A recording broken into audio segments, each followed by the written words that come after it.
Bienvenue de nouveau sur le forum des lecteurs de cette 40e foire du livre de Brive. Merci au public d'être présent. Ce forum s'intitule Polar en région et nous avons donc le plaisir de recevoir 3 auteurs ici donc sur ce forum des lecteurs. Alors je vais vous les présenter tout de suite si vous ne les connaissez pas. Tout à fait là-bas au fond et en Limousin on sait accueillir. Donc on va commencer d'abord par celui qui n'est pas tout à fait local. C'est donc Marc Large. Bonjour Marc.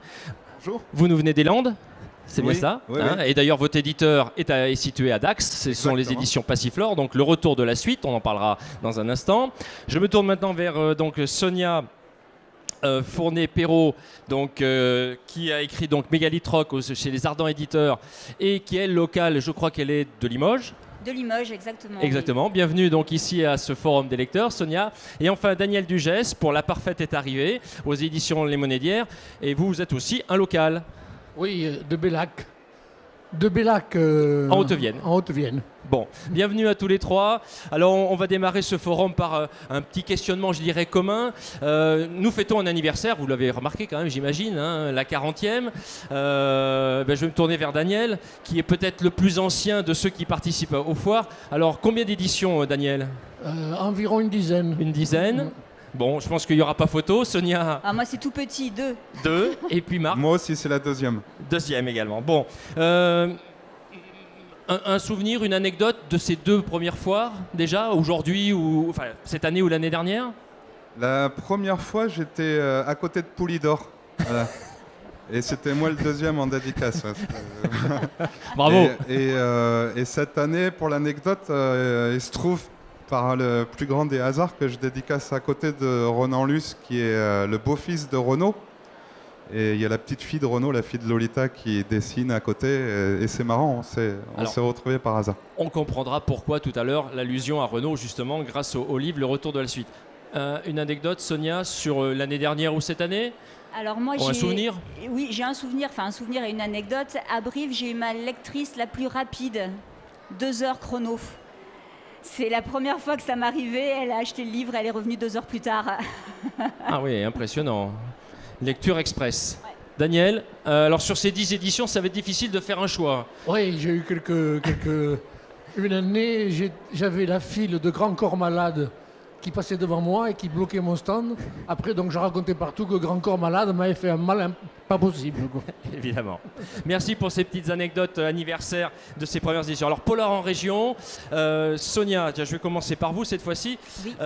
Quel est votre attachement à la région et en quoi cette région a-t-elle eu de l'importance dans l'écriture ? Alors, il y a eu un premier exemplaire l'année dernière, Datura Song, et puis il y a désormais Mégalithe Rock. En quoi la région Limousin, la Haute-Vienne en particulier, ont eu un impact dans l'écriture pour vous ? Alors, moi, je suis née ici, je suis très, très attachée à ma région. J'ai eu la chance de pouvoir rester travailler ici.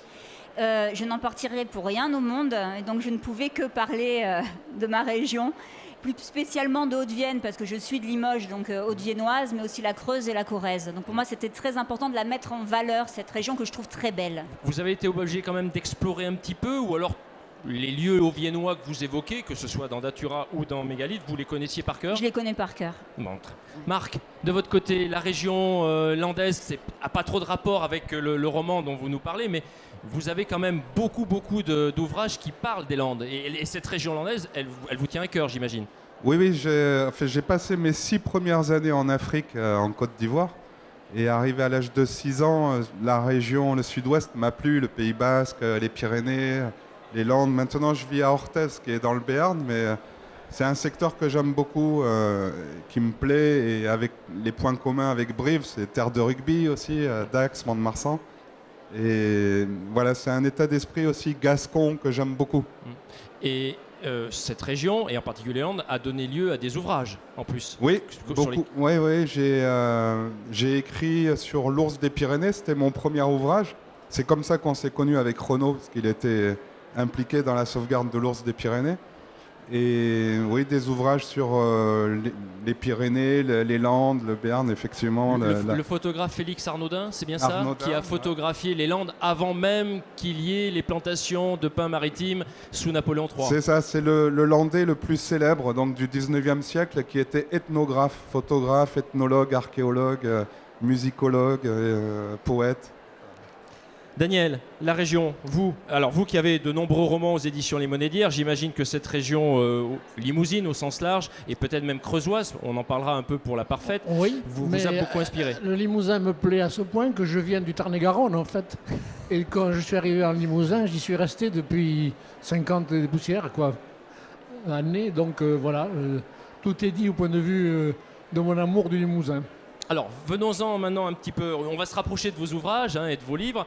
Il y a des points communs, à tous les trois. Ce sont des histoires de groupes de personnes, de 2 à plusieurs personnes qui enquêtent et qui avancent dans leur recherche. Groupe de personnes, Marc, dans l'écriture, il fallait que ce soit un groupe qui soit en recherche. On approfondira tout à l'heure. En fait, dans l'œuvre de Renaud, ce qui me plaisait beaucoup, c'était les gimmicks qu'il utilisait. Gérard Lambert, les aventures de Gérard Lambert. Après, il y avait le retour de Gérard Lambert, la pépette. Il y avait le retour de la pépette. Germaine, on l'a retrouvée dans 2-3 chansons. Et puis, ces personnages sont toujours bien décrits, avec une véritable identité. Et un jour, j'ai dit à Renaud, j'aimais bien ce principe-là, c'est dommage que tu le fasses plus, le retour de Germaine ou de la pépette. Et puis à la Renaud, il m'a dit, fais-le. D'accord. Donc, du coup, j'ai utilisé les personnages des chansons de Renaud, ce qui fait qu'effectivement, il y a un groupe, une bande. Une bande de banlieue, d'ailleurs, à la Renaud. Et ce sont eux qui sont vraiment les enquêteurs, d'une certaine façon. Alors, ils sont tous embarqués dans une même intrigue. L'enquêteur, c'est Willy Brouillard, le flicard de la chanson de Renaud. Et voilà, ce qui mène vers une fin inattendue, comme on disait, mais c'est écrit vraiment, toute proportion gardée à la façon de Renaud, et réellement inspiré de ses chansons. Je rebondis toujours sur ma question, la notion de groupe, Daniel, vous aussi Oui, moi... Là, c'est vraiment aussi un groupe d'amis qui se connaît, qui se côtoie, et là aussi, tous sont embarqués, comme dans le roman de Marc, dans une enquête globale. Tout à fait. Je suis fasciné par le huis clos. Je pense que les gens qui sont en huis clos, petit à petit, évoluent eux-mêmes. Ils ne restent pas tels qu'ils étaient au départ, et ça, c'est une idée qui m'intéresse. Sonia, alors là c'est un groupe plus réduit. Oui. Si vos petits camarades de ce soir ont des groupes plus élargis, vous avez un groupe plus réduit, je dirais 2 voire 3 avec Adamo. Oui, avec Adamo pour Mégalithe, voilà. Oui, 2. Il y en a surtout 2 en fait. Surtout 2. 2 fusionnels, pourquoi 2 Pourquoi 2 ? Parce que l'héroïne, c'est une héroïne qui a des pouvoirs un peu surnaturels. Moi, c'est là que je dévie un peu du polar habituel. Et c'est un polar, donc elle n'est pas policière, elle n'est pas dans la police. Donc il lui fallait quelqu'un qui sache enquêter. Et donc elle s'associe à un policier. C'est le second donc qui fait la suite de Datura. Ouais. C'est aussi une petite différence parce que Marc a déjà plusieurs ouvrages, Daniel pardon, a plusieurs ouvrages de polar. Alors que Marc, justement, je reviens vers vous, c'est peut-être le premier véritablement polar sur lequel vous vous investissez. Oui, il se trouve qu'il y a un parfum de polar. C'était pas vraiment la volonté au début, mais oui, c'est le premier, effectivement. Et Sonia, vous avez évolué entre premier et second, vous avez tiré des enseignements d'un point de vue de l'écriture, entre Datura et Mégalithe, vous avez fait évoluer votre façon de travailler ? Parce qu'on apprend toujours d'une certaine façon, à livre après livre. Alors la façon de travailler, oui et non. Moi quand j'ai commencé à écrire, je ne pensais pas du tout écrire un polar. J'ai écrit sans respecter aucune norme, aucun genre, vous l'avez vu. Et donc c'est allé naturellement vers le polar. Mais non, il n'y a pas eu d'évolution entre le premier et le deuxième, c'est plus une continuité. Et Daniel, là aussi, alors vous avez beaucoup plus d'ouvrages à votre actif. Oui, mais il y a une évolution aussi certaine. J'ai pas voulu, moi non plus, c'est un point commun, j'ai pas voulu écrire un polar au début. J'ai voulu écrire, c'est tout point. Et ça s'est transformé petit à petit en polar. Et voilà, parmi mes polars, j'en ai quelques-uns qui sont des romans d'aventure, plutôt aventure. J'ai même un polar où il n'y a ni cadavre ni policier. Mais c'est quand même un polar. D'accord. Donc ce que j'ai vu comme une différence au départ, en fin de compte, se révèle point commun à tous les trois. Très bien. Alors, on va aller directement et un peu plus en profondeur vers vos livres. Sonia, Datura Song 2021, Mégalithe Rock 2022. Vous m'avez dit en off, c'est pas vraiment la suite, mais... Alors, c'est pas vraiment la suite, c'est-à-dire que ce sont 2 enquêtes différentes avec une série de meurtres différentes, mais on retrouve la même héroïne. Donc l'héroïne, voilà, est la même, on continue à la suivre, sa vie évolue dans le surnaturel, mais on a une série de meurtres qui est différente dans chacun des livres. Et vos sources d'inspiration, parce que vous nous avez parlé de personnages un petit peu particuliers, on reviendra sur la personnalité d'Ethel et de Théo, mais vos sources d'inspiration, j'ai lu Tolkien, entre autres. Tolkien, ça a été mon livre de chevet, donc je le connais par cœur. Tolkien et Stoker, celui qui a écrit Dracula. Donc ça a été mes 2 sources d'inspiration principales. Alors, Ethel, Théo, donc le binôme, j'allais dire presque infernal, mais pas loin, pas loin. Vos 2 héros, donc à la fois enquêteurs, amoureux, parlez-nous un petit peu d'eux parce que ce sont vraiment des personnalités à part et vous avez vraiment beaucoup, j'imagine, travaillé dans l'écriture sur leur comportement, leur savoir-être.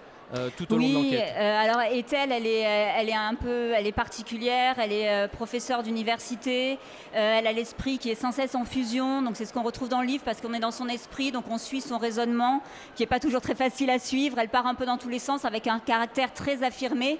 Et Théo à côté, c'est plutôt, même s'il peut s'emballer aussi certaines fois, c'est plutôt la force tranquille. C'est un personnage surnaturel aussi, métamorphe qui fait partie des loups-garous, donc c'est encore un autre univers. J'allais vous le dire. Voilà.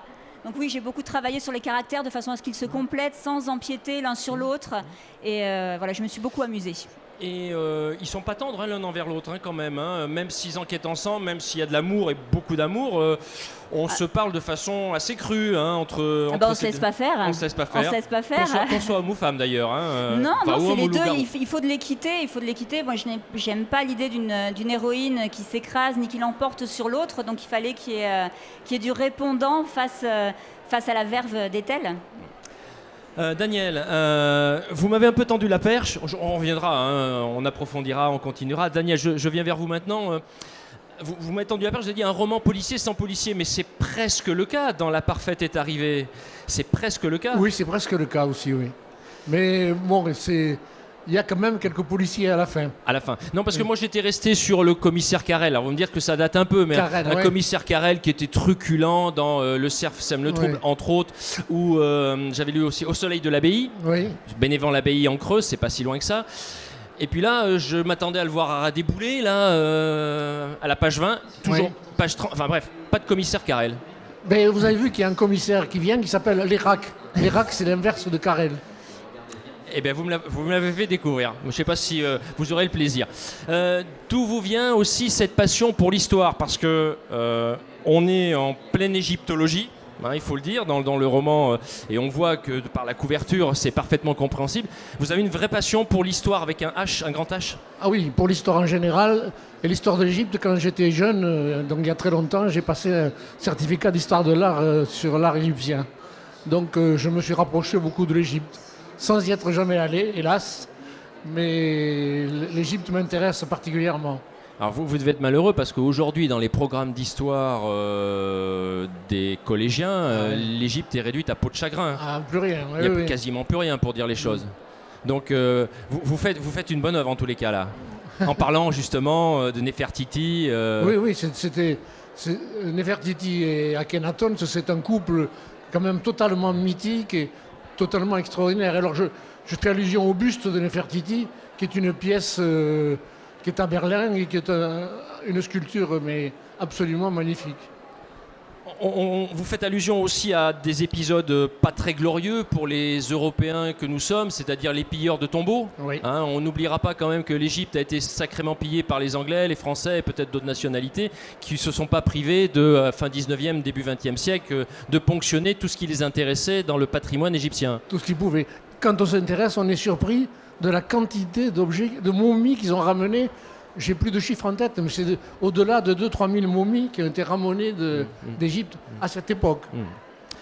Et la Creuse est une terre mystérieuse aussi. Oui. Et c'est pour ça que vous l'exploitez. Je situe mon affaire en Creuse parce que c'est la Creuse, ça a un côté un peu mystérieux, un peu troublant, Un peu sauvage.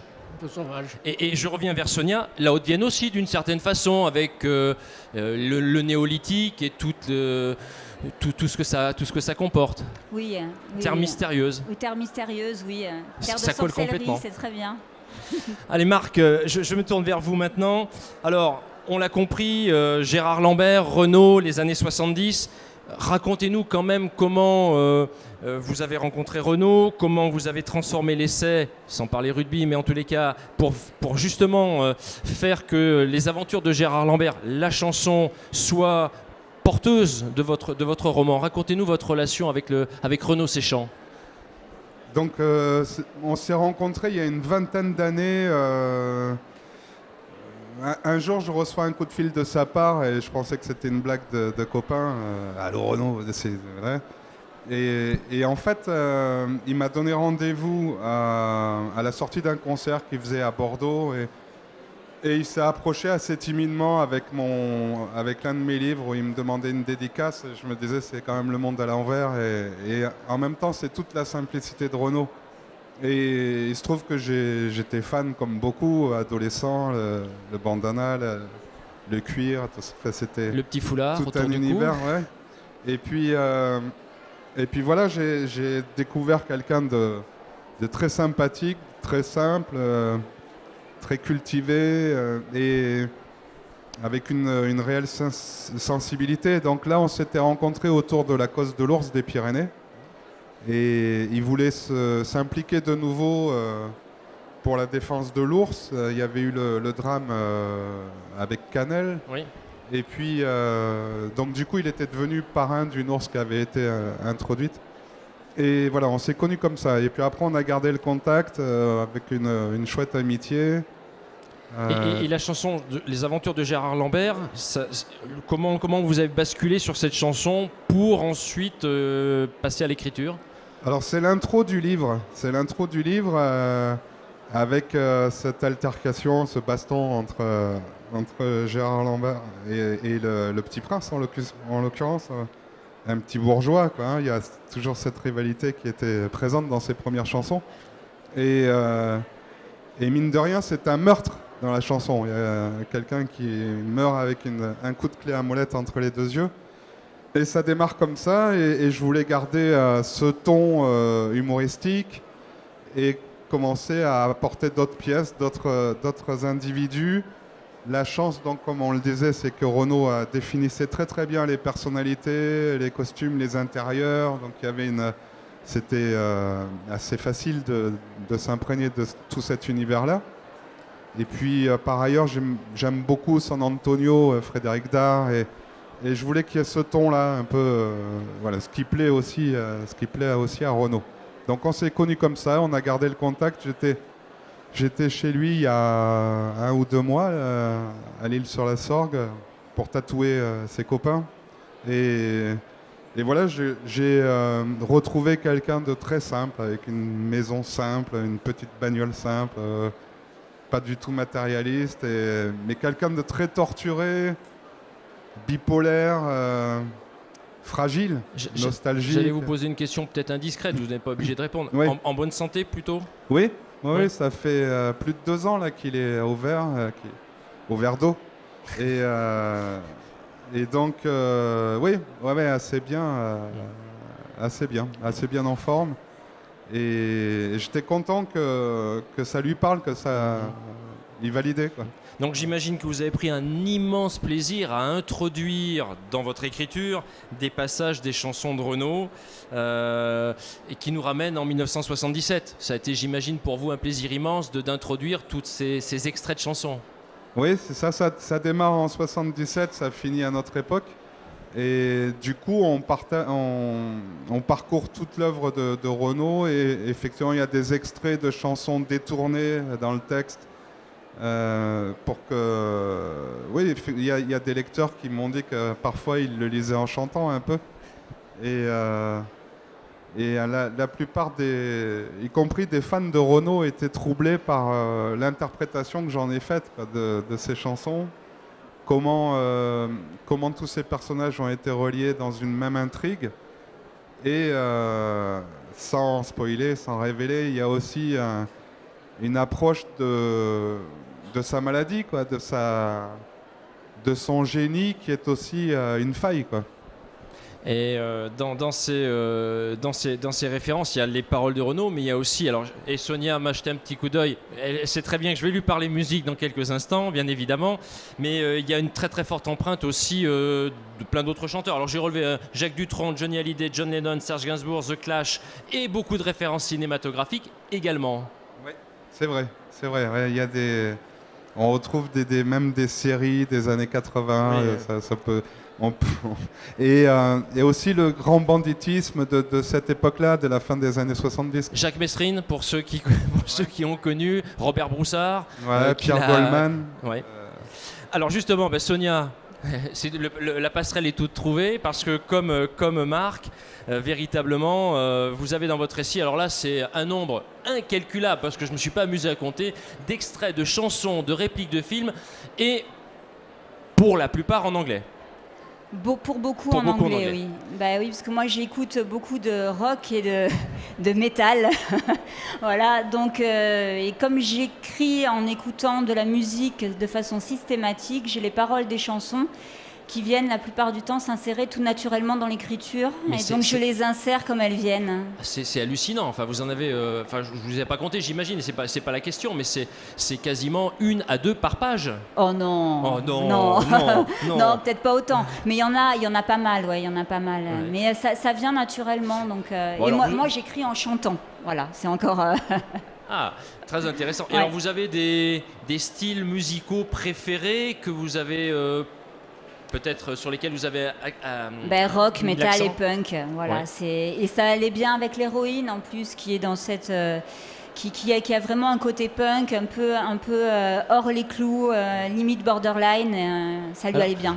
Alors Sonia, elle a pris pitié de ceux qui maîtrisent l'anglais modestement, hein, puisque sur chaque page où il y a ces citations en anglais, il y a une petite traduction. Oui, et en espagnol aussi. C'est traduit aussi. Bon, mais ça, même en islandais, je crois, j'ai traduit aussi. L'espagnol, c'est plus la déformation professionnelle. Un petit peu. Un petit peu.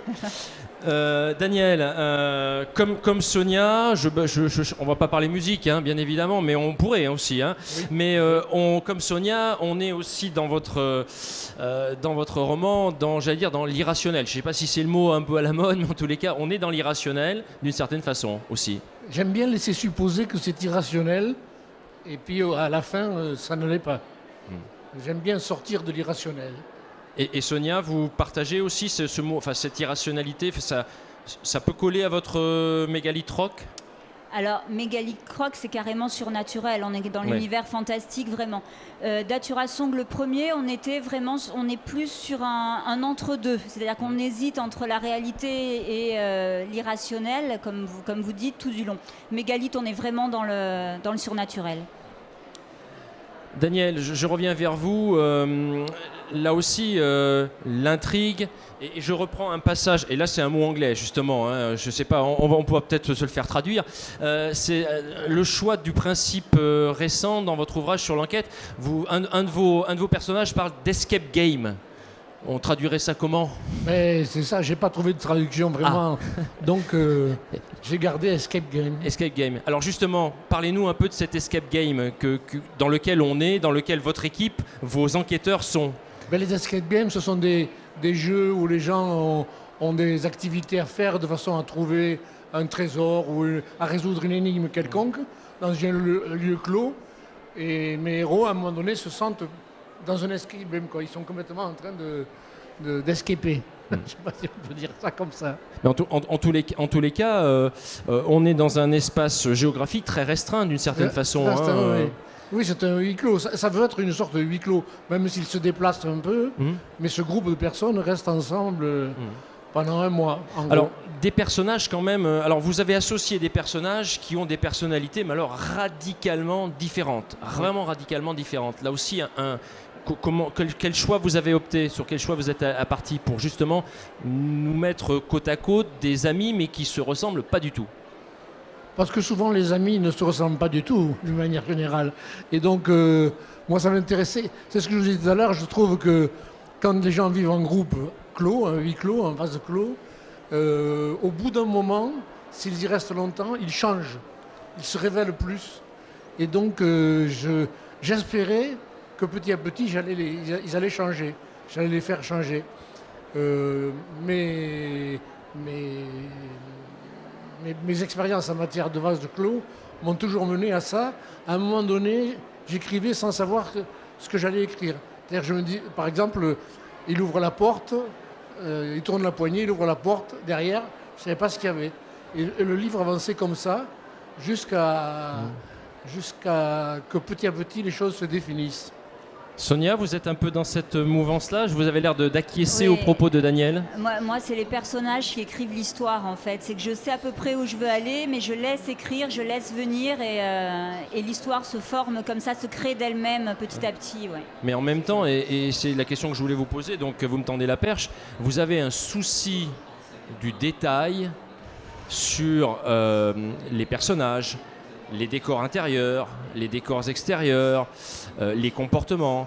Et ça vient naturellement, parce que vous allez très très loin dans le détail. Mais hein. ça, c'est peut-être une grosse déformation professionnelle, ça, d'universitaire, qui a l'habitude de faire de la recherche universitaire où il faut être très pointu. Mais oui, c'est ma façon de faire. Moi, il faut que tout soit très net, très clair, très précis. Et ça vient en chanson, en chantant, en chantant. Toujours, avec de la musique très fort, mais toujours. Je sais pas écrire autrement.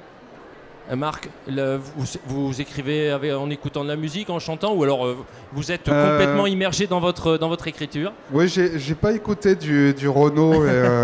Et quand j'écris, j'écoute de l'instrumental. Peut-être pour pas être parasité par d'autres mots, d'autres phrases, mais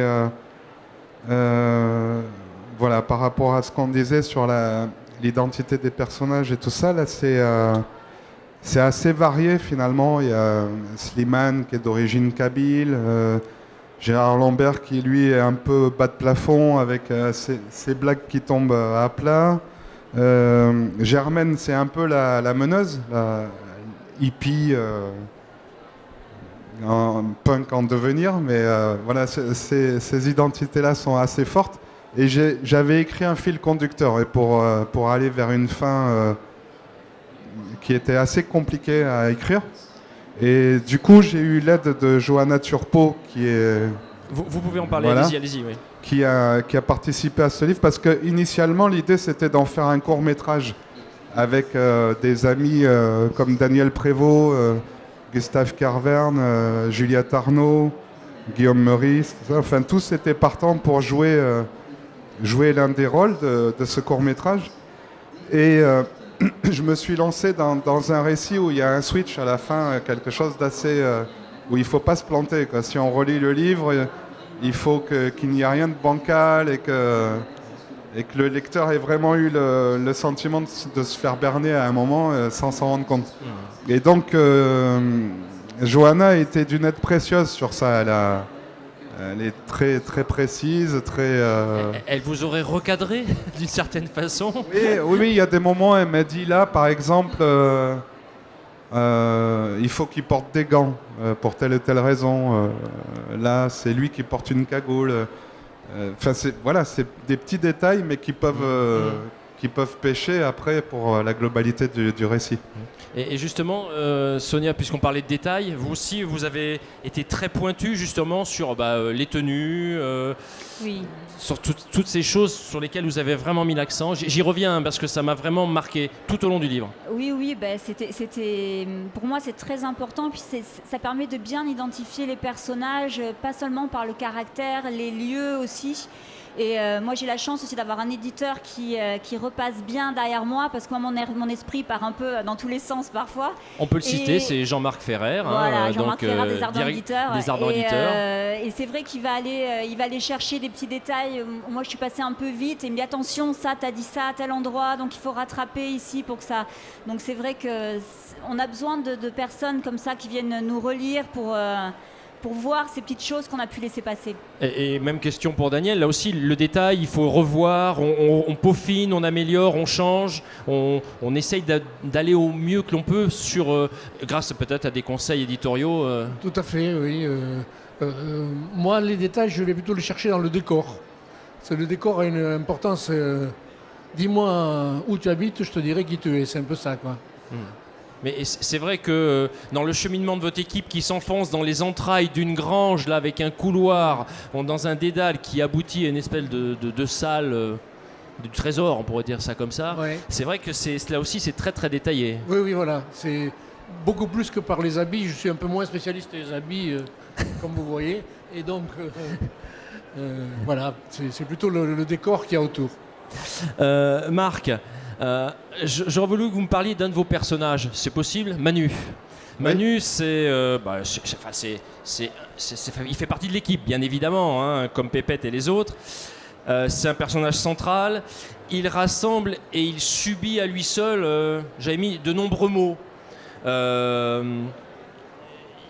Traumatisme infantile, hôpital psychiatrique. Il y a une raison, ce personnage il est particulier, quoi. Je voudrais que vous nous en parliez un tout petit peu parce qu'il est vraiment présent d'un bout à l'autre. Oui, c'est le double de Renaud, hein. C'est le deuxième prénom de Renaud. Et quand il chante Manu, la chanson Manu va pas te tailler les veines, il parle de lui en fait. C'était une rupture amoureuse et il lui est arrivé de parler de lui à la troisième personne dans pas mal de chansons. Et donc la construction psychologique des personnages, elle est très importante dans ce livre. Et ce qui le relie aussi à Renaud, c'est que Renaud est né jumeau. Il a un frère jumeau, David. Et visiblement, Renaud en a souffert enfant. Il a eu une enfance très heureuse, hein, très enviable. Mais il m'a raconté qu'avec son frère, ses parents les habillaient pareil. Ce sont des faux jumeaux, mais les parents les habillaient pareil. Les gens les appelaient les jumeaux. Et donc il avait un problème d'identité. Et je pense que c'est ça qui a créé ces multiples identités à Renaud. Il a été Gavroche, il a été voyou des banlieues, poète, marin, mineur, effectivement. Donc il a traversé les époques avec différentes identités. Et la plupart du temps, dans les chansons, il parle de lui. Quand il parle j'ai rencontré récemment Gérard Lanvin, qui soi-disant a inspiré la chanson Gérard Lambert. Et parce qu'il se trouve que Gérard Lanvin était le compagnon de la femme de Renaud avant qu'elle rencontre Renaud. Et Renaud, jaloux comme un pou, il a fait cette chanson pour le tacler un peu, pour se moquer gentiment. Sauf que Gérard Lanvin m'a raconté, il m'a dit je suis jamais monté sur une mobilette. J'ai commencé sur une Harley, mais j'ai jamais fait de la mobilette. Donc en fait, Renaud invente énormément.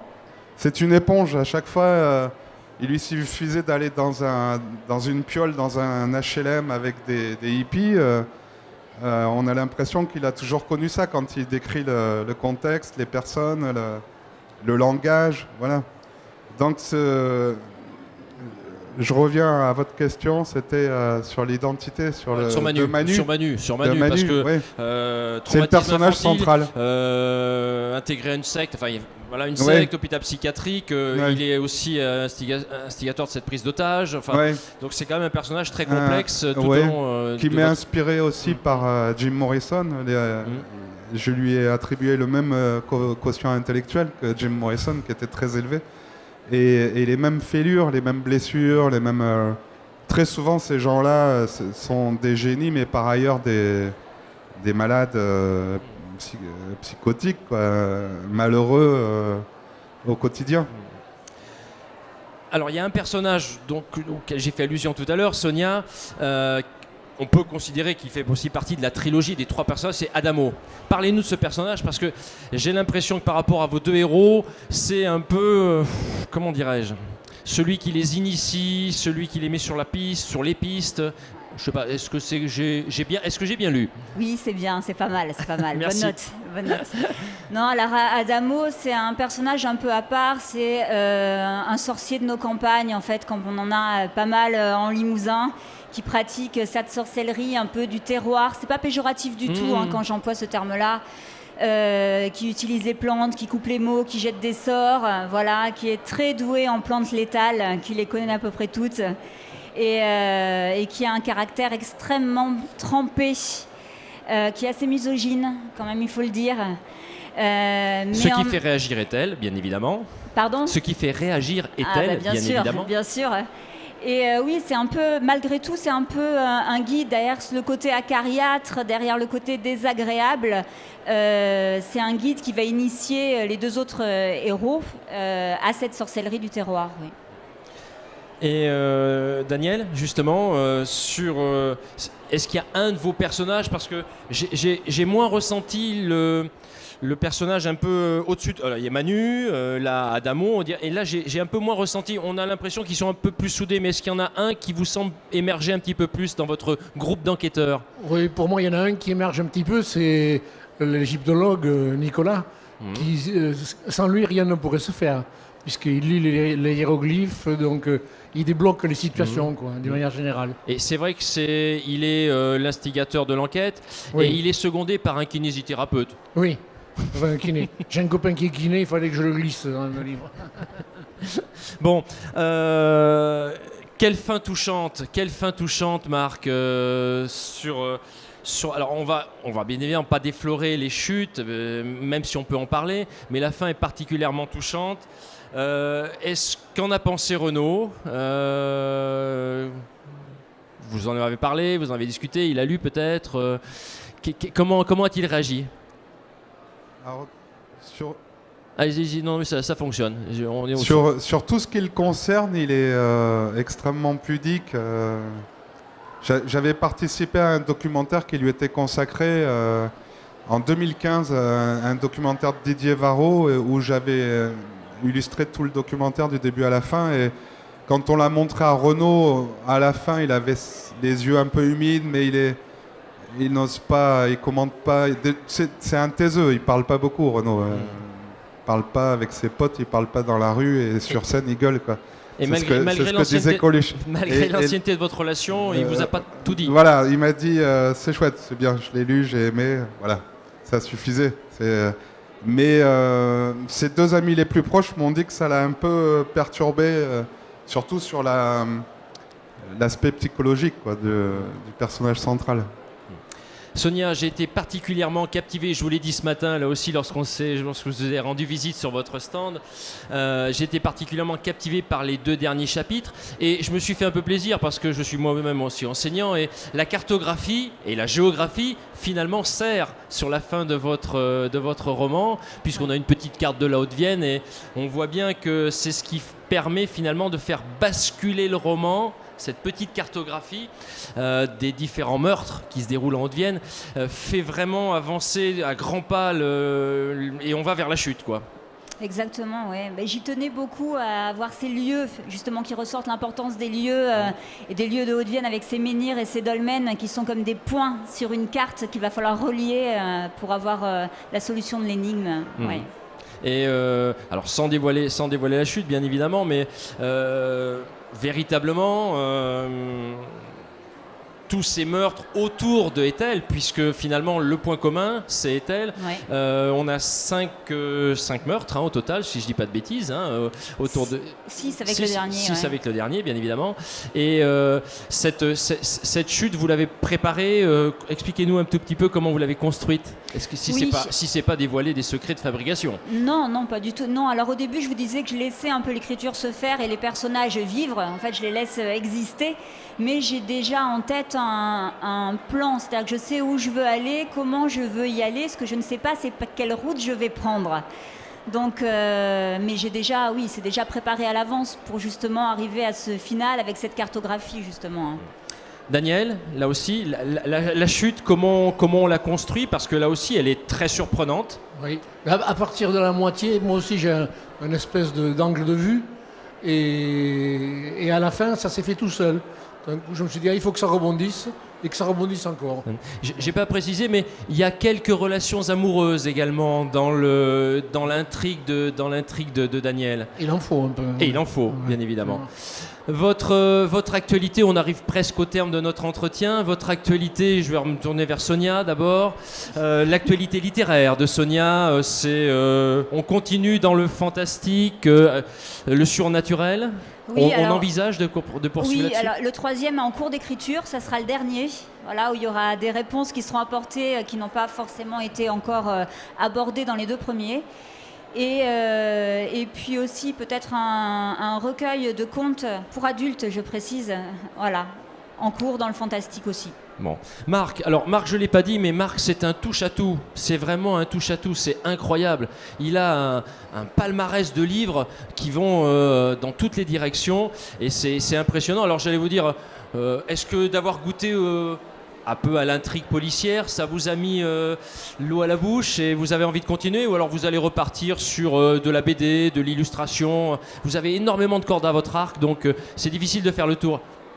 Vers quoi se dirige-t-on pour la foire du livre 2023, par exemple? Là, je suis actuellement sur 2 projets. Je travaille comme illustrateur sur un livre consacré à la mythologie et la féerie basque avec Gilles Kerlock, un archéologue, historien. Et par ailleurs, j'écris une biographie romancée de Luigi Mathieu, qui était le premier noir à rentrer dans l'Assemblée nationale en France, qui était un esclave, Luigi Mathieu, sous Napoléon. Voilà, d'esclave, il est devenu député. C'est un parcours intéressant. Voilà. Donc deux projets complètement différents. Vous avez laissé tomber l'audiovisuel, ou ça reste encore, il y a encore des projets, parce que vous avez aussi beaucoup travaillé pour la réalisation de films et de séries de télé, entre autres? Alors ça, c'est un projet aussi de court-métrage. À la fin, j'ai dessiné les portraits des acteurs qui se prêteront au jeu. Vous ne désespérez pas de voir une adaptation audiovisuelle de... Oui, un court-métrage, parce que c'est quand même de l'histoire contemporaine, mais les années 70 et tout, il faut les reproduire. Dedans, on retrouve les cabines téléphoniques, tous les costumes de l'époque, les voitures de l'époque. C'est assez compliqué à mettre en scène, ça demande beaucoup de moyens. Donc c'est juste, c'est là que ça pêche. Mais on a la production. Vous voulez pas faire un moyen métrage, parce qu'à Brive on a un petit festival du moyen métrage, parce que le court métrage c'est chez nos amis auvergnats, c'est à Clermont-Ferrand. Bon, ils sont pas loin, mais on préférerait que ce soit à Brive pour un moyen métrage. C'est autour d'1 heure, je crois, un moyen métrage. C'est plus ambitieux. C'est plus ambitieux. Daniel, l'actualité, votre actualité aux éditions Les Monnaies d'Hyères, il y a comme Sonia, il y a déjà le prochain est bien avancé? Non, pas vraiment. Celui-là, il sort aujourd'hui, donc je suis resté là-dessus pour l'instant. J'ai écrit il y a quelques années une critique basée sur l'humour, sur la société, qui s'appelait L'éloge de la connerie ordinaire, qui avait eu un certain succès. Et donc, comme la connerie ordinaire évolue fortement en ce moment, j'ai bien envie d'écrire une suite. Ah ben, y a de quoi faire, je pense. Il y a de quoi faire. Il y a de quoi faire. Alors, je vais me retourner vers vous une dernière fois. Sonia, donc, vous êtes au stand L7, et vous dédicacez jusqu'à demain? Oui. Demain soir. Jusqu'à demain soir. Jusqu'au bout de la foire. Donc rendez-vous sur le stand donc, L7 pour retrouver donc, Sonia Fournet-Perrault pour Mégalithe Rock aux Ardents Éditeurs. Marc, vous êtes sur le stand L14 et on peut vous y retrouver jusqu'à demain soir aussi. Jusqu'à demain soir également. Donc Marc Lard, Johanna Turmot, le retour de la suite aux éditions Passiflore, à Dax dans les Landes. Et enfin Daniel Dugès, stand donc L26 aux éditions Les Monnaies d'Hyères. Vous dédicacez jusqu'à demain soir également? Jusqu'à ce soir. Ce soir. Pas de dimanche. Pas de dimanche. Bon, écoutez, alors on va en profiter, donc on va vous libérer. La parfaite est arrivée donc aux éditions Les Monnaies d'Hyères. Merci à tous les trois et bonne fin de foire du livre.